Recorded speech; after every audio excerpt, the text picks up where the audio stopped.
There are few places in the world quite so serene as Loch Dormant.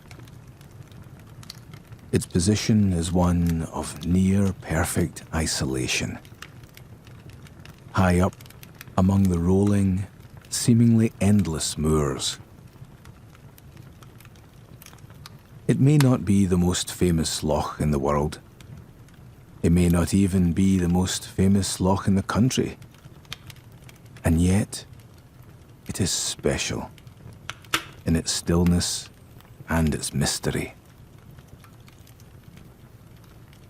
The water here is calm, magisterially so, and therefore its effect on the mind is calming too. Its very presence insists upon tranquility, reminds you that tranquility is a naturally occurring phenomenon.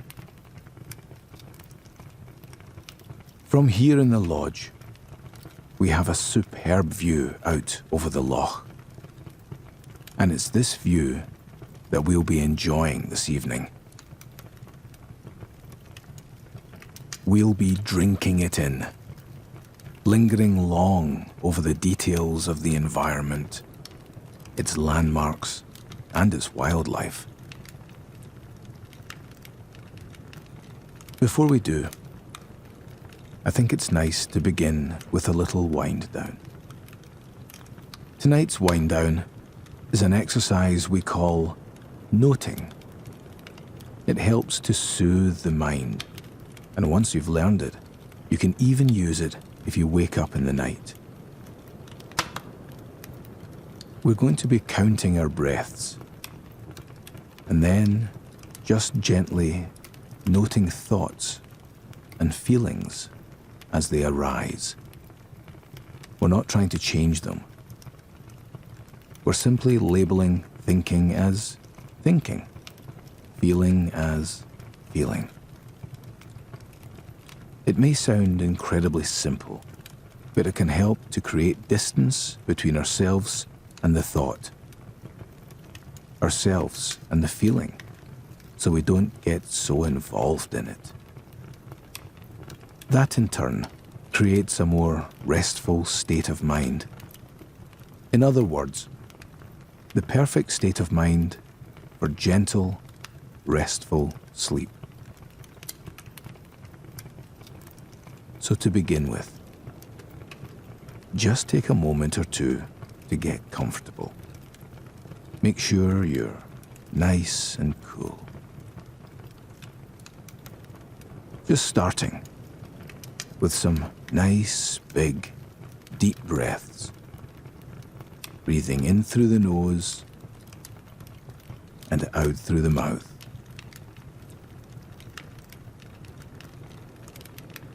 And with the next out-breath, allow the breath to return to its natural rhythm in and out through the nose, and just feeling the weight of the body pressing down into your bed.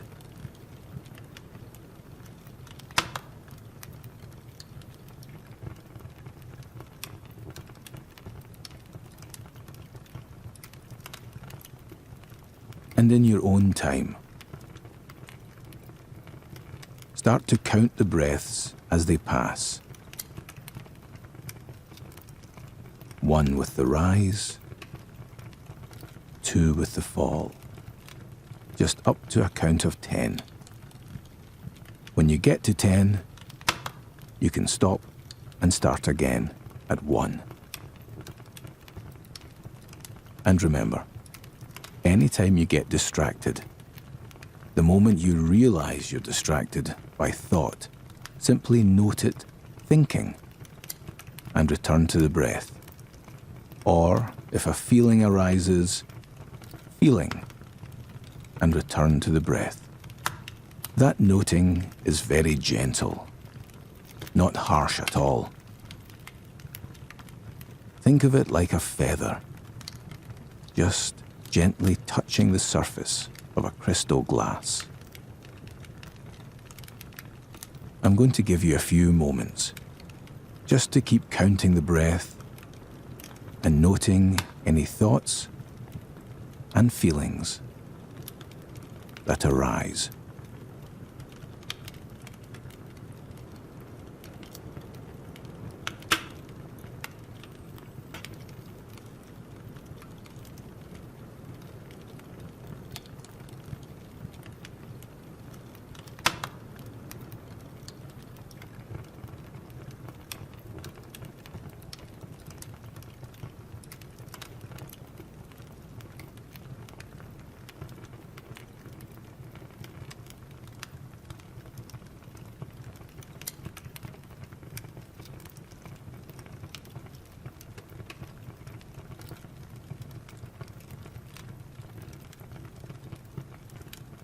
That's great. Our lodge here was built long ago. The oldest sections, the kitchens and the great room, are more than 300 years old, in fact. But today, it has all the trappings of comfortable Highland living. Deep-buttoned, wing-backed armchairs, a large stone fireplace fed in the winter months with fragrant fir wood, a red, patterned Turkish carpet worn almost threadbare in places, particularly in front of the fire. Various paintings showing natural subjects, including stags. Well, rather a lot of them, actually.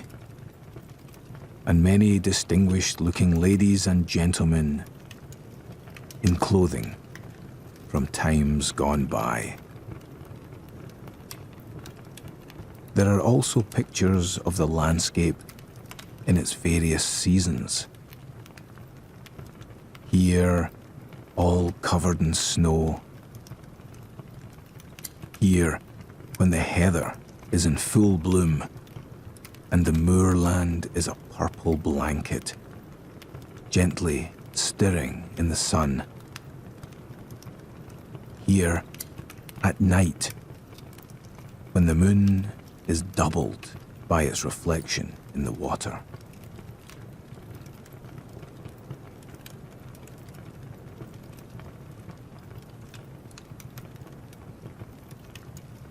Opposite the fireplace is a large set of windows, occupying most of the far wall. These offer an exceptional view out over the loch. Although we're high up in these mountains, the surrounding hills shield the waters from the westerly winds, which, blowing in from the seacoast, howl around the peaks just 2 miles from here. Here it's very calm, very serene. This evening, especially so. It's warm and cozy in this room. And the lodge's resident dog, a large old boxer known as the Commander, is asleep by the fire. His large black eyes closed and his face in repose, doleful as those of his breed tend to be.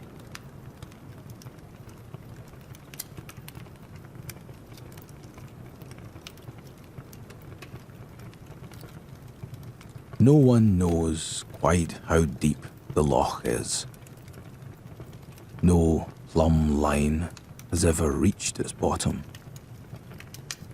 And no one has ever seen fit to apply more advanced technology to it. And isn't it better that way? Numbers are only one way to measure a thing, after all. Better to imagine its depth. It could be as deep as the mountains on either side are high, or it could be as deep as it is still. That would be very deep. It could be as deep as 10 double-decker buses or 3 T-Rexes standing on each other's shoulders, if one could even imagine such a thing. The truth is, when it comes to its depth, we just don't know. It's one of the mysteries of Loch Dormant. It is so very deep and very still.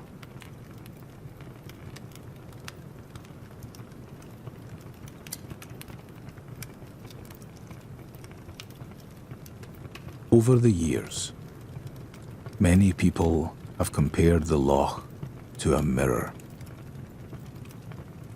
If it is a mirror, the face it reflects is the sky's. The sky gazes down upon its reflection, delighted. It never grows tired of it, all night and all day. And so it almost looks like the lodge's veranda, which juts out over the sloping bank, which rolls down to the water's edge, is reaching out into the sky, as though the sky and water are interchangeable. That the tufted ducks, which sometimes come to fish the loch, are swimming out into the sky, V-shaped wakes rippling out across the clouds behind them.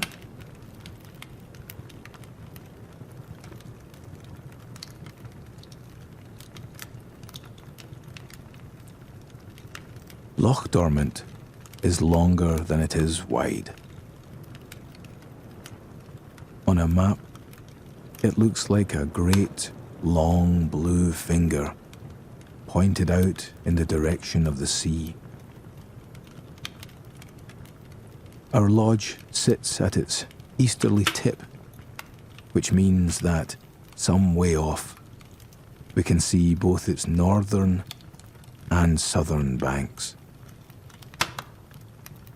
Its western edge being hidden by the slight curve where the hillside juts out into the loch. Nearest us, the bank is gradual, and there are reeds which perforate the silver surface of the lake, and a pebble and sand beach where the peat meets the water. But on the northern side, the loch's shore drops off suddenly. It's a local tradition to swim in the loch on a New Year's morning. Sometimes they even have to break the ice to do it. A gaggle of brave men and women flock to the bank in their bathing suits and swimming caps and dive from a rock straight into the icy water. It's one way to start the year. Certainly, everything after that would feel like a walk in the park by comparison.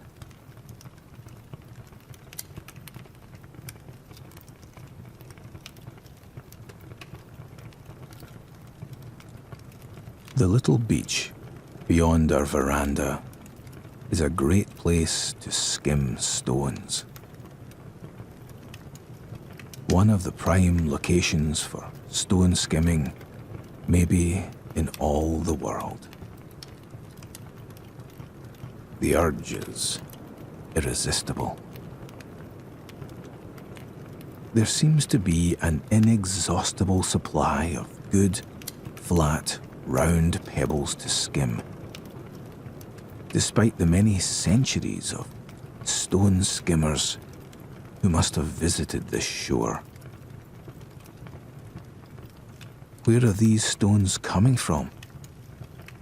And how is the stock replaced? Surely the loch, in its current state of stillness, is much too tranquil to wash more perfectly flat, perfectly round pebbles ashore. And yet, finding one is never too difficult. This is another of the loch's mysteries.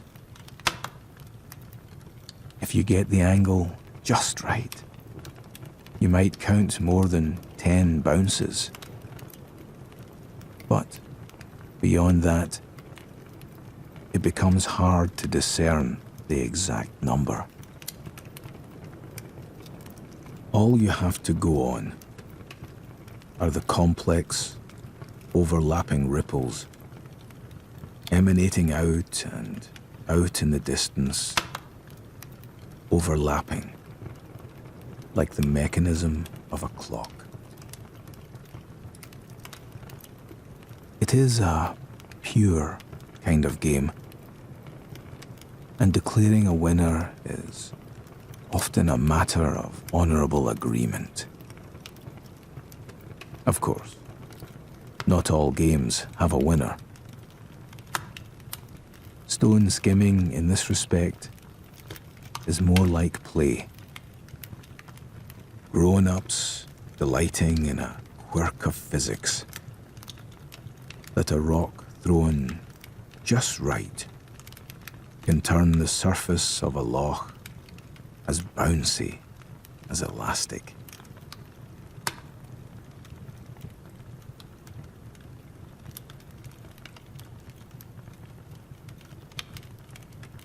The landscape around the loch is rugged, with outcroppings of granite that push through the peat. From the edge of the water to where the hillsides turn to scree, the ground is covered with heather. Its colours reflect the season, a rich green in the rains of the autumn, sometimes blanketed with snow in winter, a dark green turning to purple with its tiny flowers in the spring, and a lighter green, almost yellow in places, in the summer, particularly if it's been a warm summer. In amongst the heather, in certain sunken areas, the brackens grow, their ends endlessly waving in the breeze. The bracken seems very dense, and yet you can cut it with a pinewood stick. Cut a path and make a den, and curl up to sleep on a summer's day like a fox.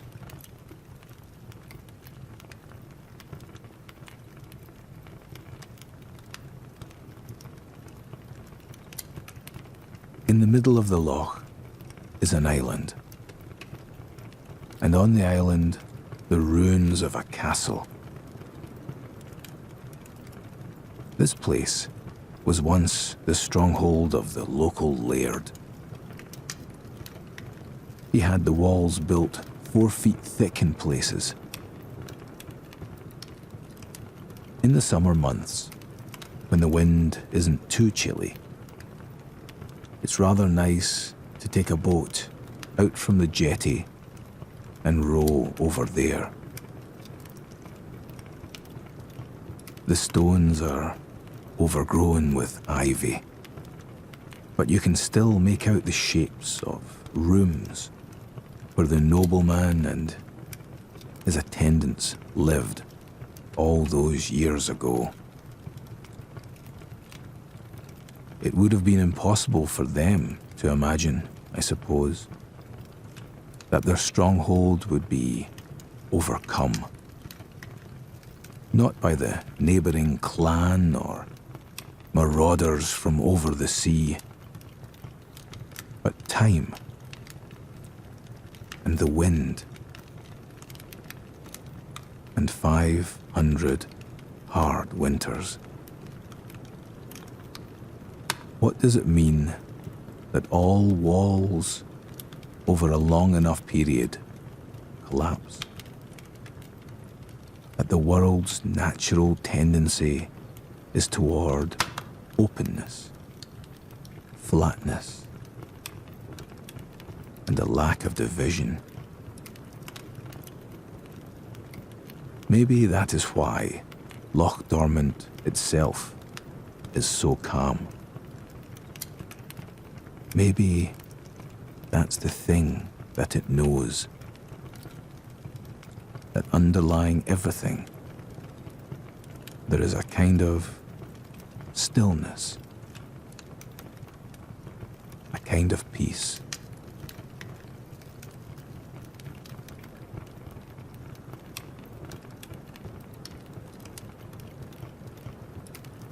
On a clear day, the sky above the loch is a great place to spot an eagle.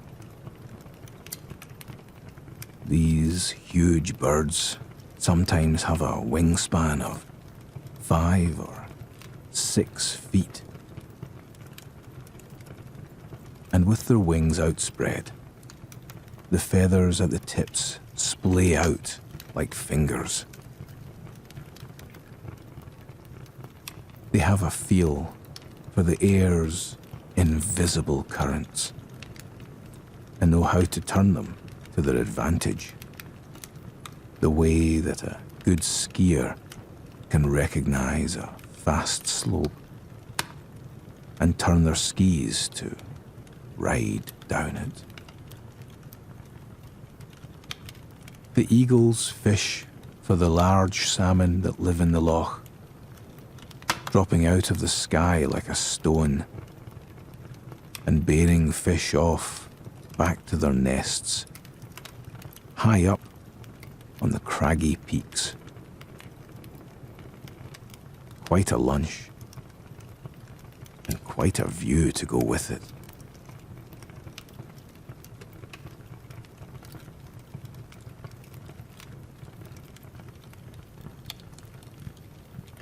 More than one family of otters live along the banks of the loch. You'll see them padding around, searching among the flat stones, their hands shiny and black, as though they were wearing little leather gloves. The otter's pelt, when dry, is soft and downy looking. It stirs in the breeze at the water's edge. When they dive into the water, they're instantly transformed into something far sleeker, breaking the water's surface with their tails, which are shiny and smooth as those of the fish that they hunt. The otters gather food by day, and at night they sleep in a den called a holt, an underground nest padded with twigs and the down of their underfur. Its entrance under the water to keep out prowlers. Sounds like a cozy place to sleep now, doesn't it?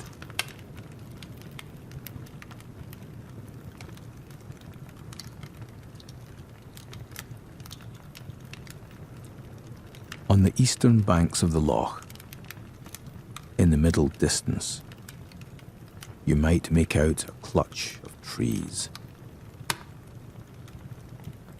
These are ancient pines that have grown here for thousands of years, since the last ice age at least. They are tall, elegant trees,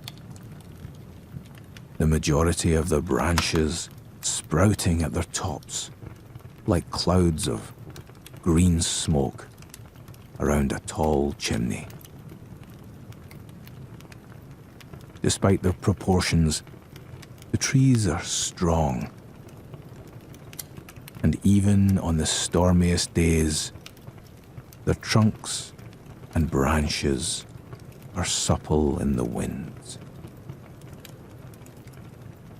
After a stormy day, their pine cones drift across the lake in a little flotilla.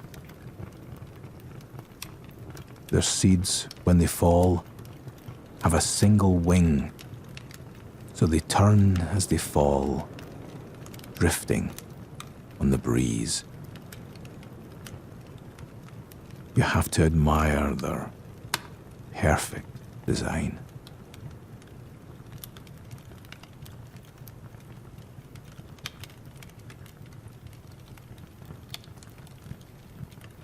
Night is falling now on the loch. The fire is burning low, and the commander is snoring on his cushion by the fire.